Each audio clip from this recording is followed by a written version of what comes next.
This story just flat out amazes me, but yesterday's price is not the same as it is today, Jerry Jones.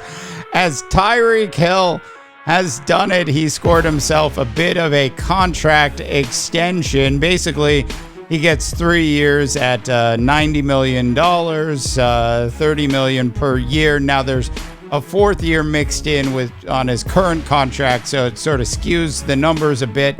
Takes him down to just under $27 million if you were to factor all 4 years in. Still, yesterday's price is not the same as it is today, Jerry Jones. And if you thought you were going to be able to get Ceedee Lamb at some sort of discount, I think the discount you were looking for has officially been thrown out the door. Clearly, Ceedee Lamb must be looking at this deal thinking, where is Jerry? Does he not recognize the fact that I'm not even in camp at this point? Has he not looked at the numbers I've actually put up on the board? And then there's, of course, Dak Prescott, who's been forced, as you all know, to answer what can best be described as uncomfortable questions about whether or not he will be the Dallas Cowboy quarterback into the future. A couple personal thoughts on all of this. One, I believe Dak Prescott is going to get a deal done before the start of the season. I just don't understand the logic between just letting everybody else get their deals and continue to push the prices up when you have Dak Prescott there, and you probably could have signed him already for less than you're ultimately going to have to sign him. In terms of Ceedee Lamb, look, I've got Tyreek Hill basically rated ahead of Ceedee Lamb from a wide receiver perspective, but Ceedee Lamb's not far behind the cheetah, is he? And certainly is going to require a significant amount of money to actually get that deal done. And a little bit more money is going to have to be spent after the cheetah actually got his deal done. Now, I'm sure Ceedee actually had a number in mind, and I'm sure the Dallas Cowboys have actually made an offer. They probably made him a bit of a low-ball offer, and Ceedee and his team went back and said no, and said this is what we're ultimately looking for.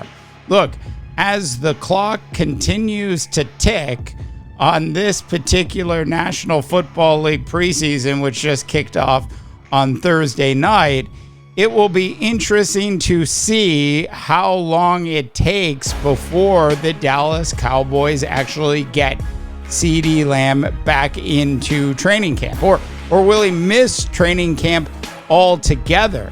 I guess the question I have for you, North America, what is the advantage of knowing that you're ultimately going to sign both Ceedee Lamb and Dak Prescott to actually negotiating in this particular manner? As both of their dollar values, both of what they probably think they can get, has gone up as a result of the market continuing to push upwards. Look, if the Dallas Cowboys had taken care of both of these deals during the summer, they wouldn't have to pay as much as they're going to have to pay now. Either way, I believe both Dak Prescott and Ceedee Lamb will be there with new contracts at the start of the season. All right, North America, those are my thoughts. What are your thoughts on this particular topic? I want to hear from you, North America. Go ahead and drop in your comments. All right, that's it for tonight's Underrated Pod. Once again, really appreciate all of the support. Please, if you haven't already subscribed yet, please go ahead and subscribe. And, of course, like this video. For the Underrated, I am Dave Dubois, wishing you all a tremendous rest of your sports viewing day. To the guitar riffs we go. You've been listening to the Underrated Podcast with Dave Dubois, presented by underrated.media.